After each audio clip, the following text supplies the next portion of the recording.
தமிழ் மக்களுக்கான சர்வதேச நீதியை கிடப்பில் வைத்திருக்கும் ஐநா மனித உரிமைகள் பேரவை தேவையற்ற அரங்கு எனவும் அதனை தாண்டி கட்சி அரசியலுக்கு அப்பால் செயற்படுபவர்களுடன் ஒன்றிணைந்து செயற்பட தயாராக இருப்பதாக நாடாளுமன்ற உறுப்பினர் கஜேந்திரகுமார் பொன்னம்பலம் தெரிவித்துள்ளார். தந்தை செல்வா கலையரங்கில் இடம்பெற்ற நிகழ்வொன்றில் கலந்து கொண்டு உரையாற்றும் போதே அவர் இவ்வாறு குறிப்பிட்டுள்ளார். ஐநா மனித உரிமைகள் பேரவைக்குள் தமிழ் மக்களுடைய பொறுப்புக்கூறல் விவகாரம் பேசப்பட்டு சுமார் 10 வருடங்களுக்கு மேலாக கிடப்பில் கிடக்கின்றது. ஐநா மனித உரிமைகள் பேரவை தமிழ் மக்களின் பொறுப்புக்கூறல் விவகாரம் மேற்கு மற்றும் இந்திய வல்லரசுகளின் ஒரு கருவியாக மட்டும் பயன்படுத்தப்பட்டு வருகின்றது. ஐநா மனித உரிமைகள் பேரவையில் பொறுப்புக்கூறல் என்ற விவகாரம் 2012ஆம் ஆண்டு அப்போதைய மஹிந்த ராஜபக்ஷ ஆட்சியில் இருந்தபோது அவரது ஆட்சி அகற்றப்படும் போது பார்ப்போம் என்றார்கள்.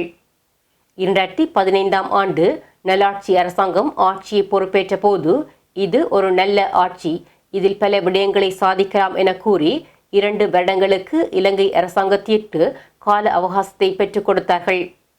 அவ்வாறான விடயங்களை நாங்கள் அம்பலப்படுத்துவதனால் எம்மை ஒரு தரப்பு குறை கூறுகின்றது. அதை பற்றி நாங்கள் கவலைப்படவில்லை. 2009 மே மாதம் 17ஆம் திகதி தமிழ் தேசிய கூட்டமைப்பின் தலைவர் சம்பந்தன் ஐயா இறுதி யுத்த நிலைமை தொடர்பில் 3 தூதரகங்களுக்கு தெரியப்படுத்துமாறு கூறியதற்கு இணங்க இந்தியா, அமெரிக்கா மற்றும் பிரித்தானிய தூதரகங்களுக்கு நான் தான் தகவல்களை தெரிவித்தேன். அதனை நீங்கள் அறிய வேண்டுமானால் அமெரிக்க இராஜாங்க திணைக்களத்தின் தகவல் பரிமாற்றத்தை கசியவிட்ட விக்கிலீக்ஸ் தகவல்கள் அதனை உறுதிப்படுத்தியுள்ளது. இலங்கையில் இறுதி யுத்தத்தில் தமிழ் மக்களுக்கு எதிராக நிகழ்த்தப்பட்ட இன அழிப்பு, போர்க்குற்றம் மற்றும் மனித குலத்திற்கு எதிரான குற்றங்களுக்கு எதிராக சர்வதேச நீதிமன்றத்திற்கு ஊடாக நீதி பெறப்பட வேண்டும் என்பதே பாதிக்கப்பட்ட மக்களின் எதிர்பார்ப்பு. அதனை விடுத்து ஐநா மனித உரிமைகள் பேரவைக்குள் தொடர்ந்தும் தமிழ் மக்களுடைய பொறுப்புக்கூறல் விவகாரத்தை தக்க வைப்பதற்கு சில தரப்புகள் முயற்சிகளை மேற்கொண்டு வருகின்றன.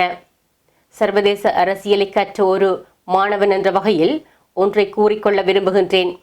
ஐநா மனித உரிமைகள் பேரவை என்பது தமிழ் மக்களுடைய பொறுப்புக்கூறல் விவகாரத்தை மலினப்படுத்தும் தேவையற்ற அரங்கு.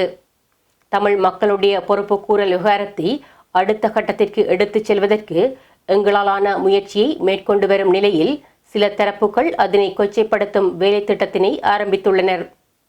ஆகவே பாதிக்கப்பட்ட தமிழ் மக்களுக்கு சர்வதேச நீதிமன்றத்தின் ஊடாக தீர்வை பெற்றுக் கொடுப்பதற்கு கட்சி அரசியலை தாண்டி பயணிக்க விரும்புவர்களுடன் நாமும் இணைந்து செயற்பட தயார் என அவர் மேலும் தெரிவித்துள்ளார்.